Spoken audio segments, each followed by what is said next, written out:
Well,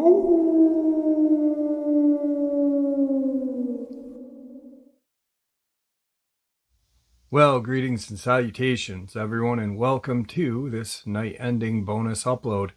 Before we get into it, a couple links. As many of you know, I rely on Patreon, PayPal, channel membership, and the merch to help the channel to continue to grow and go. Links to Patreon, PayPal, and channel membership is in the description below. Merch displayed directly under the video. Also, Dogman Frightening Encounters, Volume 1 through 3, the audiobook versions. They were written and researched by Tom Lyons, narrated and produced by me, Jeff Nadolny. Those audiobooks are available on Audible, Amazon, and iTunes, links to which are also in the description as well. And finally, last but definitely not least, if you'd really like to help support the channel to continue to grow and go, simply subscribe. It doesn't cost a cent. Click that like button, takes half a second. If you don't want to miss out on any of the informative uploads I put out daily, click that bell icon, and folks, please leave a comment. Why? Well, because all these things really do help the channel to continue to grow and go. And yes, folks, they really do matter.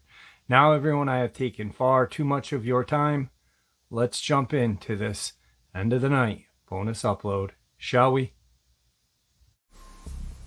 So basically, we are walking along a residential street in New Hampshire in the direction of a cul-de-sac with a trash enclosure because black bears are known in the area. And they get into trash if it's not locked up. The enclosure was brown wood, at least 8 feet high, taller than the large green unit inside. But I don't want to say the height for sure because I was young when this happened. The thing I do know is that weird bear, as I thought this was for years, was about the size of the enclosure in height. It was covered in black hair and it was standing on 2 legs for the entire time we saw it. I don't want to say the height definitely, but in the range of 7 to 8 feet. When we first saw this creature, we were maybe 200 feet or yards from it. Sorry, I can't be super specific. Far enough away that when we saw it standing still next to the trash enclosure, my thinking was that this was a trophy bear, for which had been stuffed and was thrown out by new owners of some place nearby. It was about the size of a black bear, which, to be fair, I've never encountered up close, so since black bears are known to be in the area, I assumed that's what this beast was. We were heading in the direction of the trash enclosure, which had a path to the woods behind it. So as we walked towards this creature, both myself and my companion, we were curious about it. It seemed perched somehow, and as I've been listening to cryptid stories on YouTube, hearing people describe the digigrade legs, backwards leaning like dogs of Dogman, I think that perhaps it had these. I can't swear to it, but am trying to remember more clearly. The other weird thing is, I can't remember its face at all. Like I try focusing on this thing, and because I thought it was a bear at the time, and since, but I can't conjure a bear's face to it. It seems thinner than a bear. Also, it was standing there on the street in afternoon daylight, and was standing still enough for us to approach it, thinking that it was stuffed. But then the thing moved, and that's all I remember, because both of us bolted when we realized this thing was still alive. Important note, the fact that I'm alive to type it up makes me think it may not have been a Dogman, based on hearing stories of the aggressive behavior. However, maybe this one was just curious. We didn't stay to find out. Also, perhaps, it didn't want to chase 2 boys, but would have pursued one of us if we were alone. I think probably that's the most likely case, really. We saw it saw us, and I remember it took a step forward. It was definitely on 2 legs the entire time we saw it. I can't remember how long its arms were, or some of the other details that people are reporting in the encounters I'm hearing recently. But I think they were roughly waist-length, not gorilla-ish long arms, like Sasquatch some dogmen are described as having. And although looked sort of like a black bear, again, it was about 8 feet tall and covered in black hair. I didn't think there was anything except bears in the area which could fit such a description. It's weird to me that I can't remember its face. It was still daylight, so I don't think we would have seen its eyes glowing, but maybe that was suppressed. Like people describe in some other encounters, I don't remember it having a snout or a noticeably long face. It was definitely watching us, and when it turned its head to watch us move, that's when we did the Shaggy and Scooby-Doo run dash for our lives.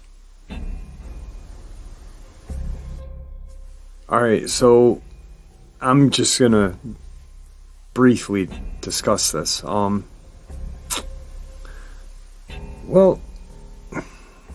maybe it was a Dogman. Maybe it wasn't. But, see, that's the thing, is this person is taking into note all of the encounters they hear and trying to compare his encounter to others. We can't do that. People are different, encounters are different. Dogmen, Sasquatch, they're different. They have different qualities to them. You know, one Dogman may be very vicious, the other one may be, kind of like a trickster. But the thing to remember is that when he said the fact that I'm still alive to type this up based on hearing stories of their aggressive behavior, well, yeah, a lot of the encounters we hear, they're very aggressive, but the majority of the encounters that we hear, they enjoy scaring us more than, it seems like they enjoy scaring us more than they like causing harm. Yes, they do cause harm and sometimes kill people, but that's not primarily what they do. For some reason, they enjoy scaring the living bejesuses out of people. So, but I'm with you on this one. I don't think it was a bear. I think what you saw was a Dogman. So, moving on, everyone. Today's second encounter.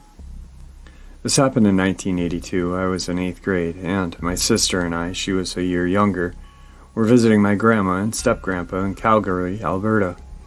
It was summertime, and my sister and I would stay up late watching TV, then go to bed around 2 in the morning.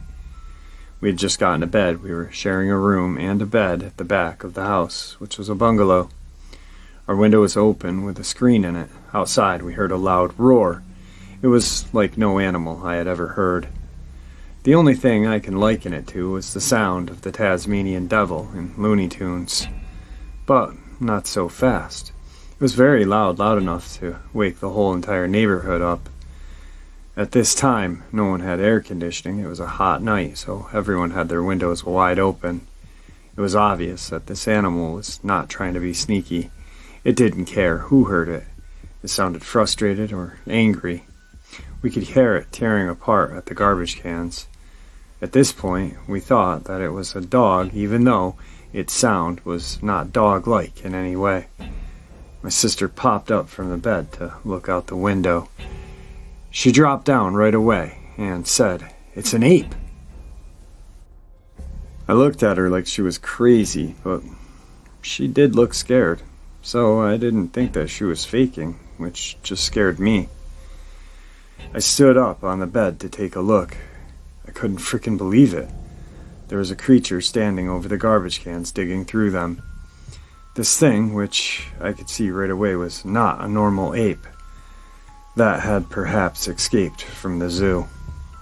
It was taller than any man I had ever seen in my life. I would say that it was about 7 feet tall. I'm not good with measurements or distances, but I'm good with comparisons. This thing could not have walked under any doorway without having to hunch down. It was ape-like, naked, and although I couldn't see any genitalia, I think that its fur was thicker there, but also it was sideways to us. I could tell by its build and its facial features that this was a male.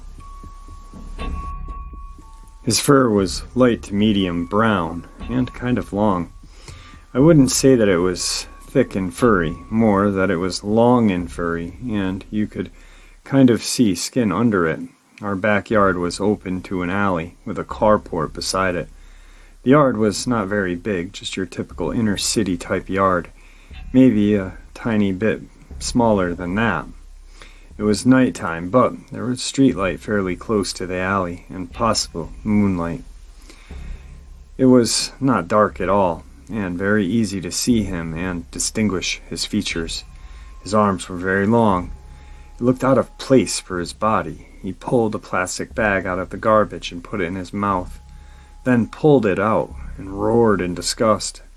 At this moment I realized that if he turned and saw us or heard us, we weren't screaming, but we were exclaiming, talking very loudly and giggling with fear. He could bolt across the road and rip through our screen window in seconds. I dropped back down onto the bed and my sister jumped up to look.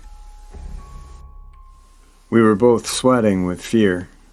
We took turns looking at him, then dropping, freaking out, discussing whether we should get my grandpa, who was kind of grumpy, but not overly excited at having his wife's grandchildren stay over.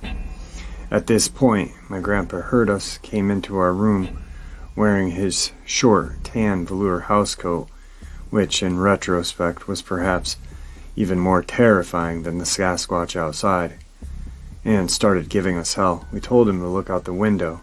The roaring had stopped, but maybe it was still out there. He refused and told us to stop being silly and go back to bed. We lie there for probably an hour, going over what we had just seen. We looked out the window, and it was gone. In the morning, both our garbages and the neighbors had been torn apart. Dogs, my grandpa said. My sister and I combed the newspaper for a week, hoping to hear any Sasquatch sightings or an escaped gorilla from the zoo. Nothing. The only thing we did read was there had been some cattle mutilation somewhere in Alberta, near Calgary. As far as I can remember, what my sister and I could never figure out was where it came from and where it went. Calgary is not a really big city, and the area where we are, Marlborough, is just houses, houses, houses, a mini mall, school, field, etc. No forest, no nothing. How could a Sasquatch, and a loud one at that, go undetected in a residential area? Even though we were young, and there wasn't a lot out there that we could look up, no internet, not a lot of books on the subject, we both decided that he was either interdimensional or he came from a UFO. We were scared to walk down our alley after that.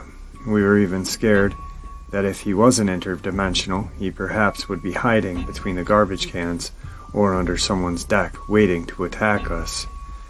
When we went to the 7-Eleven to buy Slurpees, years later as an adult, I brought this up to my grandfather. He told me that he did believe my sister and I.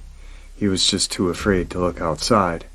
I also brought up the Sasquatch with my sister and an adult and asked her to describe it to me, just to see if our memories matched, and her description was bang on as mine.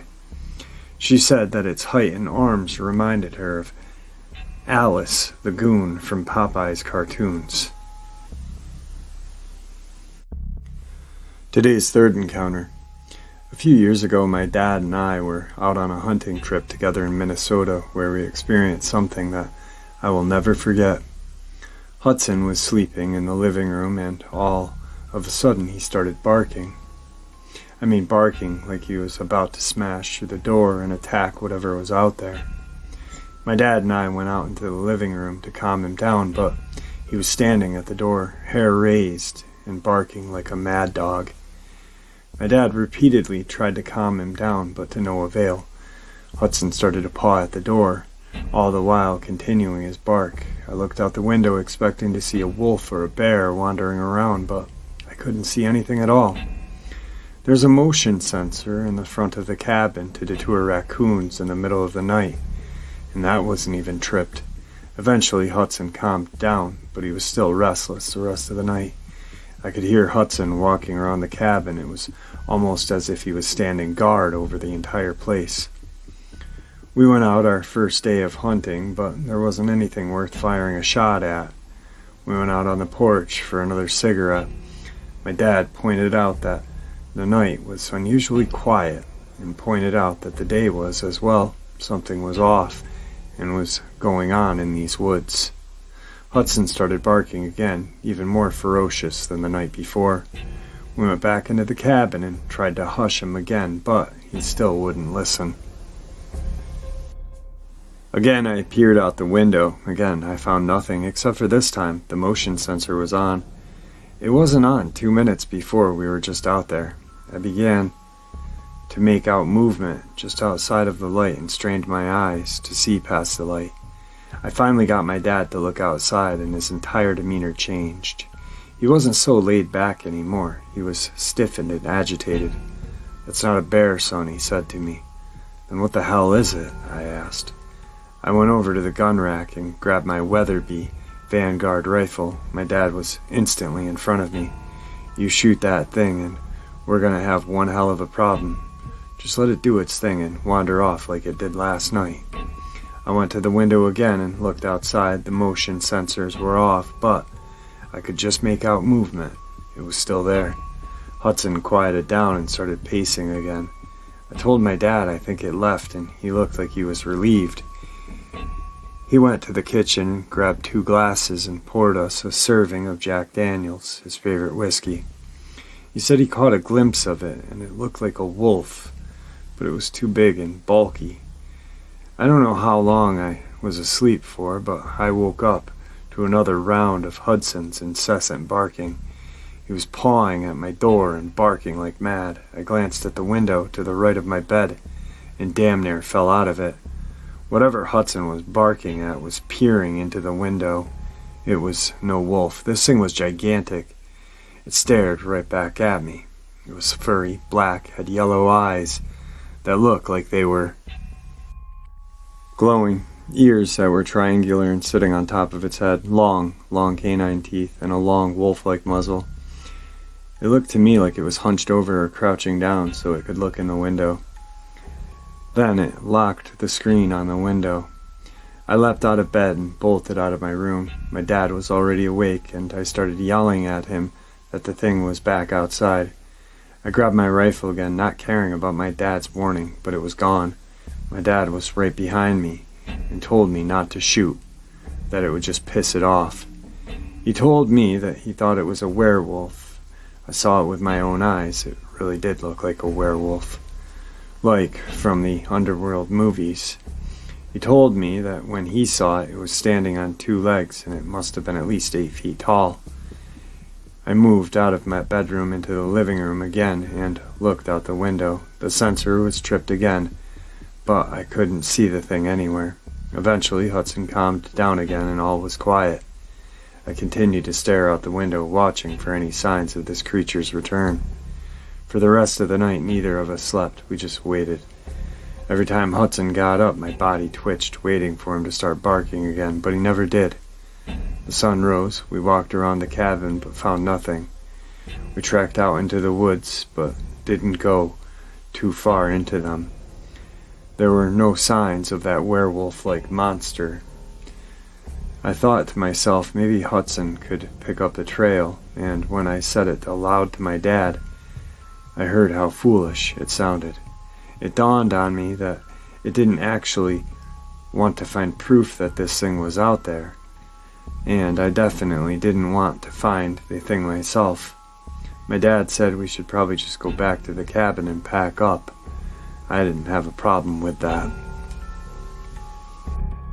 Today's 4th encounter. I live in Gallup, New Mexico, which is surrounded by Native American culture and history. We have many nearby towns and reservations that have been here for a very long time, and many of the people claim they are haunted.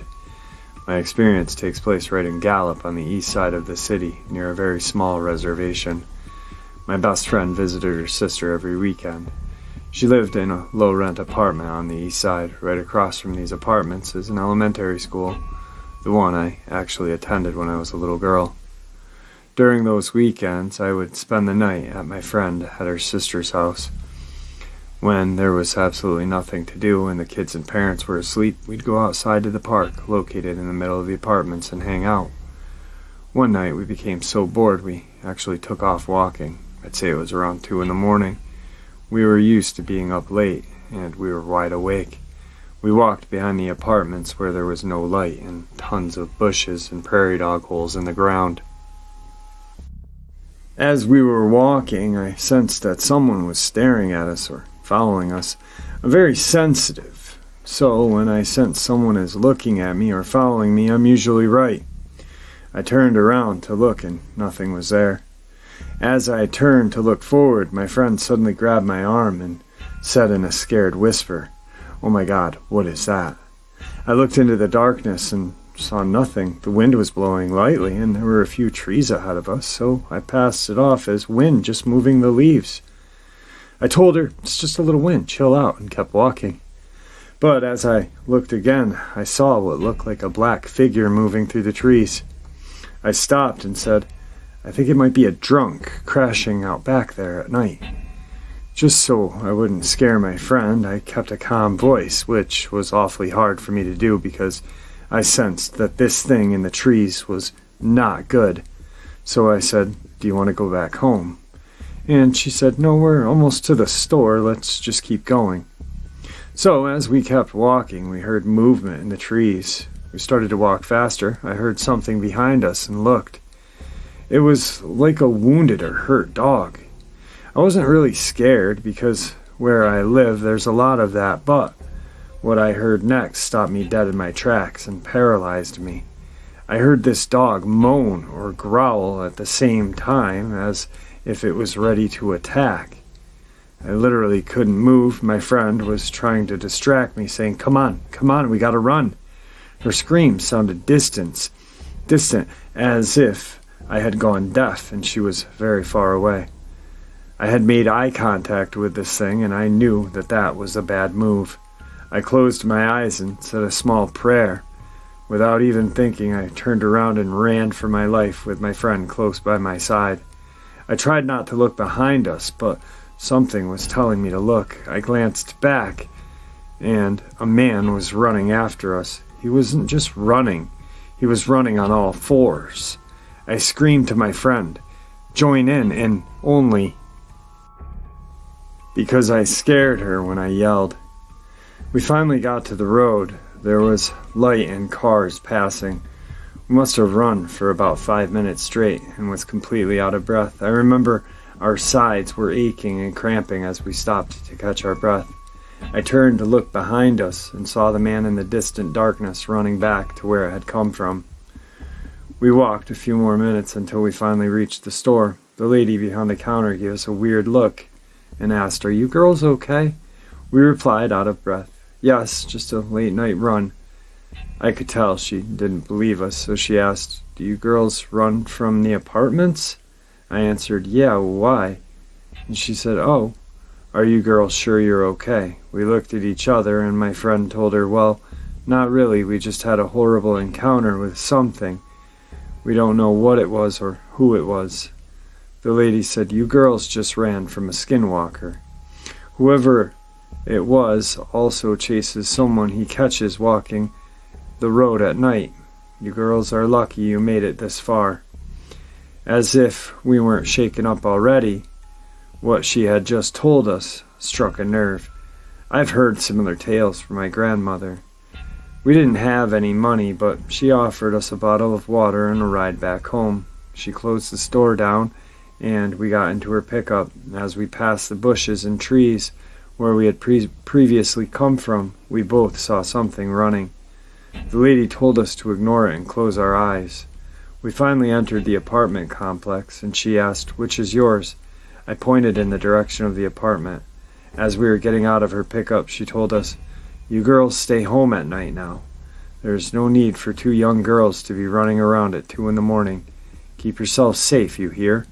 We nodded and said goodbye and thank you. After that night, we never left the apartment complex after it turned dark.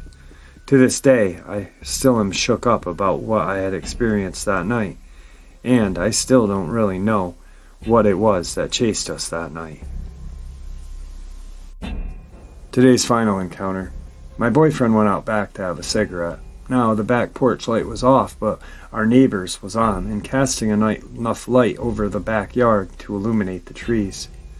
As my boyfriend slides the back door open, he notices a massive shadow sitting in the fork of the tree, only about 30 feet from the porch. The form turned and leapt to another tree 15 feet away, making a bassy growl. It then turned toward the deeper forest and jumped into the darkness.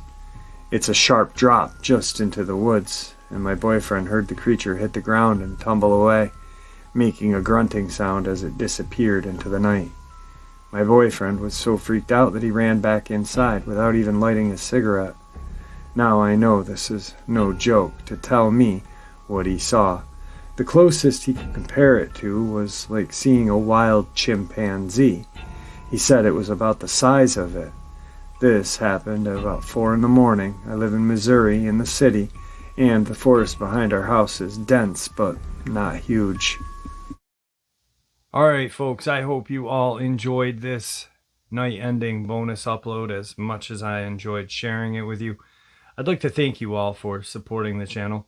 It is your support, after all, that helps the channel to continue to grow and go. And honestly, what gives people a place to share their experiences, ideas, and theories, judgment and ridicule free. Thank you. Everyone, please stay safe, happy, healthy, and ever vigilant. These creatures and events are real. This stuff is out there and it is dangerous. Share this information with those you love and care about, and it may just help save their lives someday. Until next time, never stop asking questions, never stop searching for answers, and God bless.